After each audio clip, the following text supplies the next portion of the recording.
যে মুসলমানদের এক থাকা দরকার, ঐক্য নষ্ট করেছে কাফিররা কোন পদ্ধতি দিয়া মুসলমান সেটা খবর নেই। মুসলমানরা গোটা জাতির মধ্যে সব থেকে শক্তিশালী ছিল।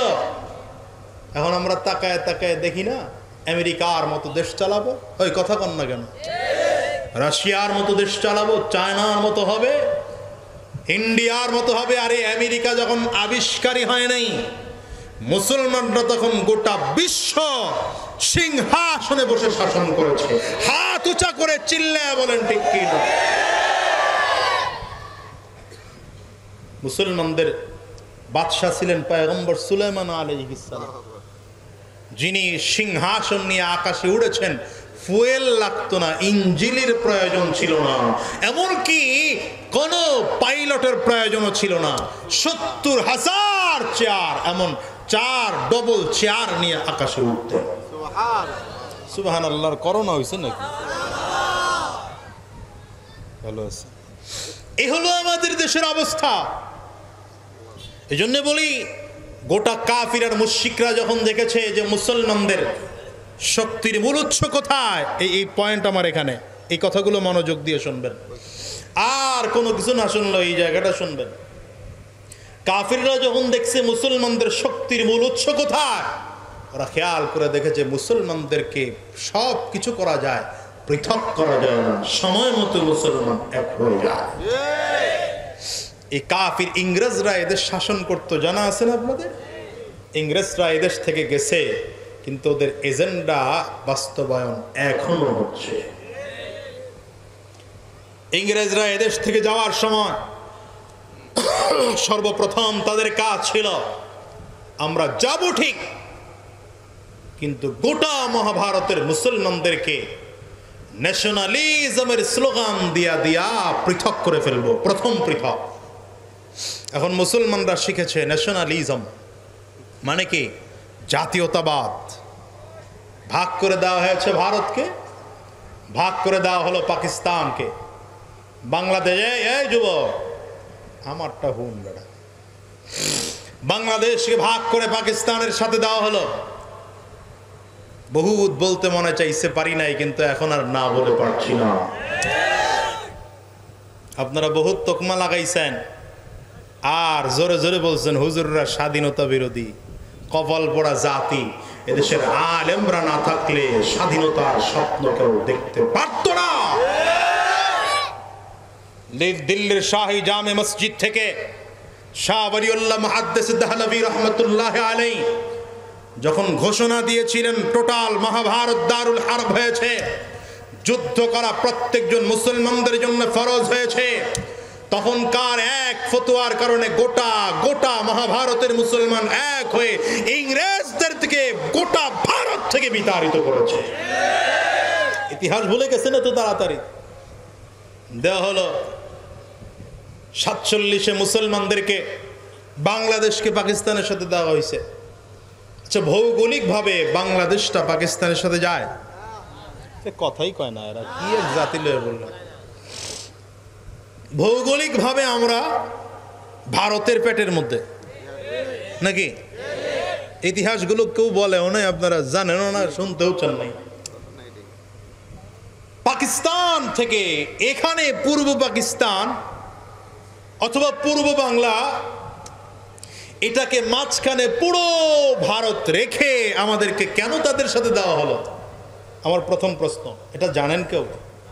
একমাত্র কারণ ছিল পাকিস্তানও সংখ্যাগরিষ্ঠ মুসলমান, বাংলাদেশের সংখ্যাগরিষ্ঠ মুসলমান, দুই দেশেই মুসলমানের সংখ্যা বেশি। এই জন্য ভারত চালাকি করে এটাকেও ওখানে দিয়ে দিছে। বুঝেন নাই আপনারা?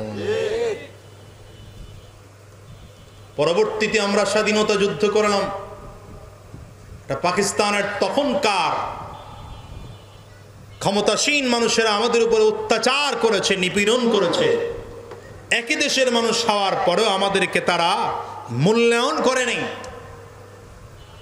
কিন্তু এই যুদ্ধের মাধ্যমেও কোন কোন দেশ বিশাল সুবিধা গ্রহণ করেছে। কেন? কারণ তারা চাইলো যদি পাকিস্তান থেকে বাংলাদেশের ছোট্ট দেশটাকে আলাদা করে দেওয়া যায় তাহলে মুসলমানদের শক্তি আবার একটু কমবে। তাহলে মুসলমানদের শক্তি প্রথম কমলো কেন বলেন? ন্যাশনালিজমের কারণে। কিসের কারণে?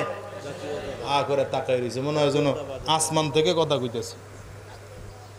জাতীয়তাবাদের কারণে। এখন আমাদের অবস্থা কেমন?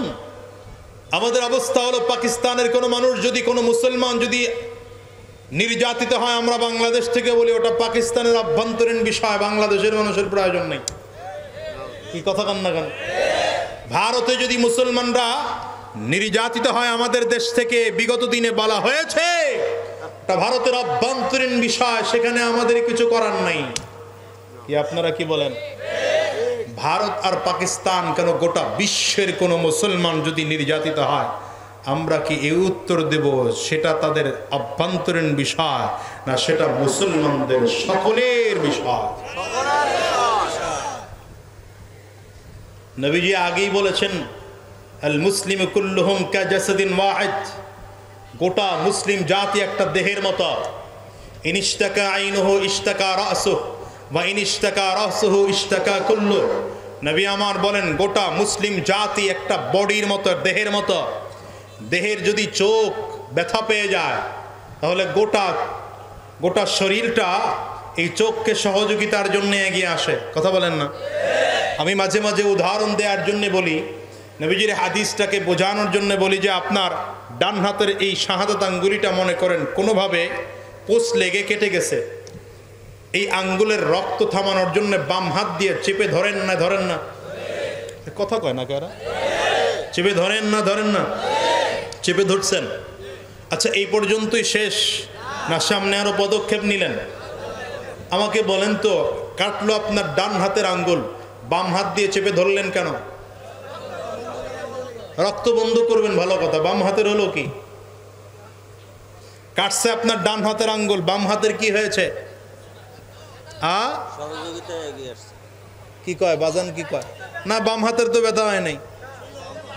হ্যাঁ, এটা হলো কথা। যদিও ডান হাতের আঙ্গুল কাটার কারণে বাম হাতের কিছুই না, বাম হাত এগিয়ে এসেছে এই জন্যে যে সেও একটা অঙ্গ, আমিও শরীরের আরেকটা অঙ্গ, আরেক অঙ্গকে সহযোগিতার জন্য চলে আসছে। এখানেই শেষ না, পায়ে হেঁটে হেঁটে এবার ডাক্তারের কাছে গেলেন। কিসের জন্যে? আঙ্গুলের চিকিৎসার জন্য পায়ে হেঁটে ডাক্তারের কাছে যাচ্ছেন। পায়ের কি হয়েছে? পায়ের কিছু হলো? হয়নি। এগিয়ে আসছে কেন? সেও শরীরের একটা অঙ্গ। এবার ডাক্তারের কাছে গিয়ে মুখ দিয়ে জিহ্বা নাড়িয়ে নাড়িয়ে বলছেন। মুখ দিয়ে বললেন কেন? মুখের কি হয়েছে? কেন? কিছুই হয়নি, কিন্তু মুখ বলে কেন?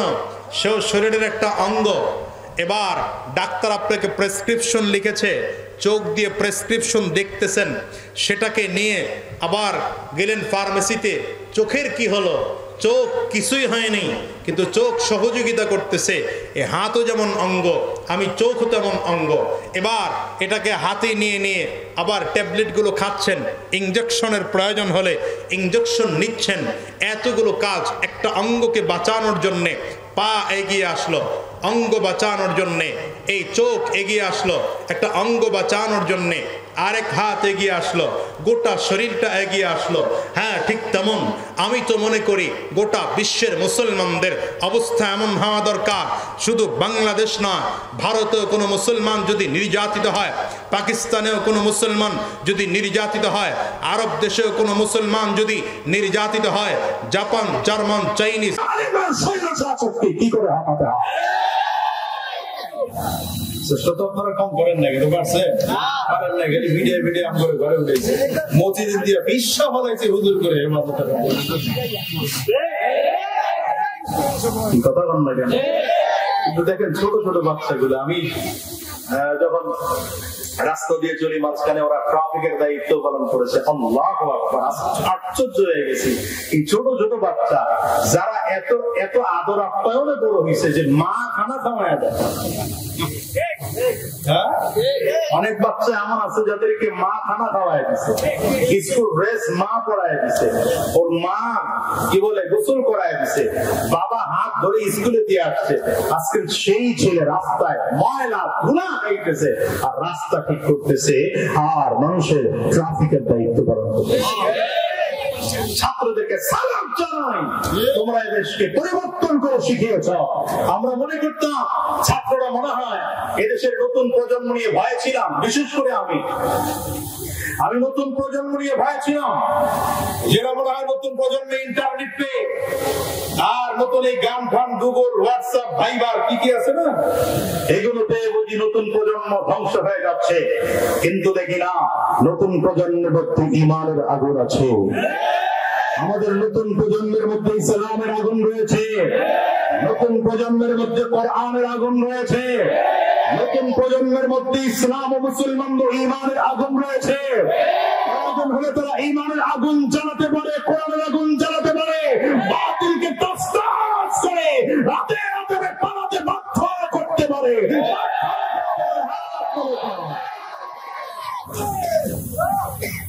সুতরাং নতুন প্রজন্ম নিয়ে আমার ভয়টা আলহামদুলিল্লাহ কেটে গেছে। স্যালুট জানাই প্রজন্মকে, যেটা আমরা পারি নাই তোমরা সেটা পেরেছ, যেটা আমরা বহুবার চেষ্টা করেও পারি নাই সেটাও তোমরা অল্প কয়েকদিনে দেখিয়ে দিয়েছ। যদি এদেশে আবার কেউ নতুন করে নতুন অরাজকতা করতে চায়, আমি শুধু এতটুকু বলি, কিচ্ছু লাগবে না, 5ই আগস্টের গণভবনের ভিডিওটা দেখায় দিবেন।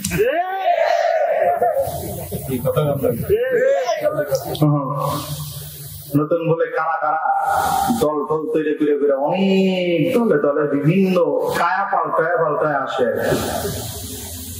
কথা বলে না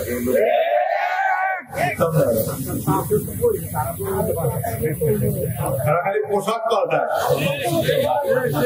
বিভিন্ন পোশাক পাল্টায় বিভিন্ন পোশাকে তারা আসে। আমি বলি, আমার বাংলাদেশে কেউ যদি ওই রাজ্য নতুন করে তৈরি করতে চায়, তাহলে তাদেরকে 5ই আগস্টের গণভবনের ভিডিওটা দেখায় দিও। জীবনে বহুত মাহফিল হয়েছে এমন, যে মাহফিল গুলোতে বাধা দেওয়া হয়েছে ওলামায়ে কেরামদেরকে। সকল কাজ কমপ্লিট করার পরে ওলামায়ে কেরামদেরকে স্টেজে উঠতে দেওয়া হয়নি, প্রোগ্রামে গিয়ে ফিরে আসতে হয়েছে। কি দোহাই দেওয়া হয়েছে, থানা থেকে পারমিশন নেই।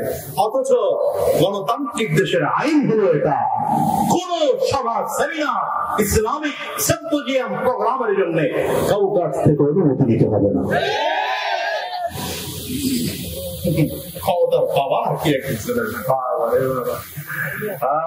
ওই তো তাকায় দেখি, আমিও তো জনপ্রতিনিধি, আলহামদুলিল্লাহ এখনো আছি, সবারটা গেছে, আমারটা আছে। আজকে আসছে করে আমাকে হুজুরে জিজ্ঞেস করতে, হুজুর আপনি এখনো আছেন? আল্লাহ রাখছে, আল্লাহ এখনো রাখছেন, আলহামদুলিল্লাহ। বহু তাপটওয়ালা লোক দেখেছি যাদের তাপটের কারণে কথা বলতে পারি নাই, তারা এখন এমন ভাবে পালাচ্ছে মনে হয় যেন ঈদও এমন করে পালায়। আপনারা কি রাগ করতেছে? কষ্ট দিছে আপনাদের? কষ্ট হলে তারা হাত তুলেন।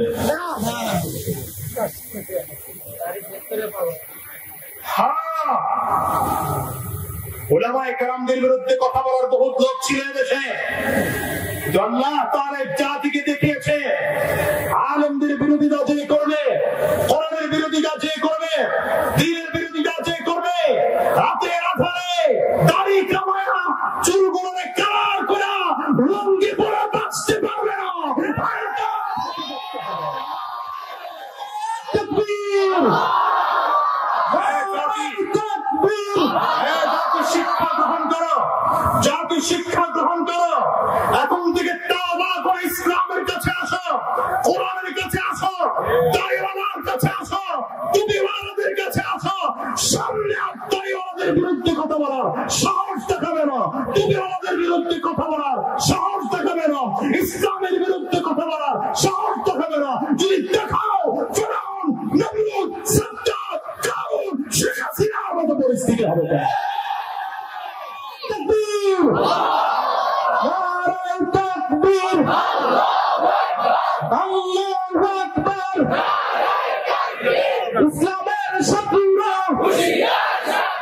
হুঁশিয়ার সাবধান, আলে মোহাম্মদের শত্রুরা ভারতের দালালেরা হুঁশিয়ার সাবধান। তাকবীর।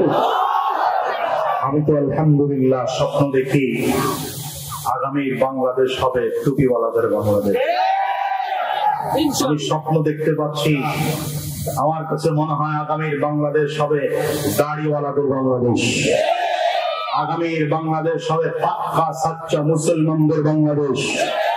আগামীর বাংলাদেশ হবে দুর্নীতি মুক্ত বাংলাদেশ। আগামীর বাংলাদেশ হবে বৈষম্য বিরোধী বাংলাদেশ। আগামীর বাংলাদেশ হবে সব কিছুর ঊর্ধ্বে গিয়ে শান্তি সমৃদ্ধির বাংলাদেশ। হাত উঁচা করে বলেন ঠিক কিনা?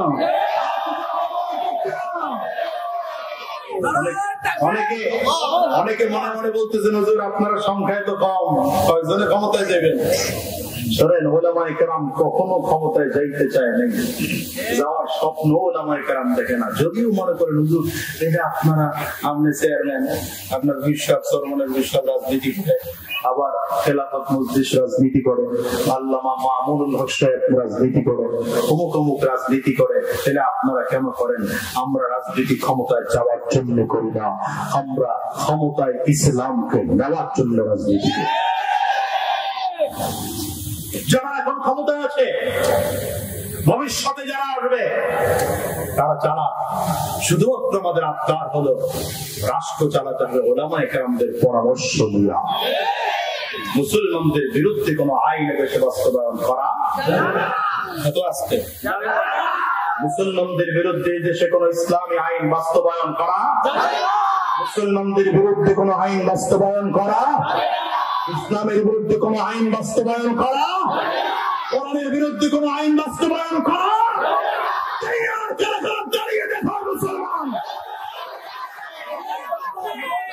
দাঁড়ায় নেই কে দেখেন তো, এদের মতো ভেজাল আছে, এগুলো ঠিক মতো মানতে পারতেছে না।